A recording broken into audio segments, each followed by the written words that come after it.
In this short video, I'm going to show you how to adjust letter spacing in Wix. So if you take a look at my website right here, I want to adjust the letter spacing of this paragraph right here. So the first thing I want you to do is to head over to your Wix editor, and then I want you to head over to the text that you want to adjust the letter spacing of. Like I said, in my case, it's going to be this text right here. So I'm going to click on it to highlight it. And then either above or below it, you're going to get a bunch of different options to click on. The one I want you to focus on is the edit text right here. So click on that. And then if you scroll down a little bit, you will see character and line spacing. Click on that. And then this menu is going to open up right here. And as you can see, the character spacing is currently set to 0. So if you want to bring the letters closer together, what you need to do is drag this to the left, just like this. And you can see they are getting all squished together.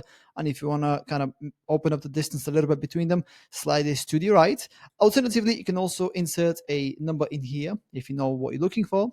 And then once you're happy with your changes, simply press the X button to save. And then let's preview the website and see whether the changes have taken place.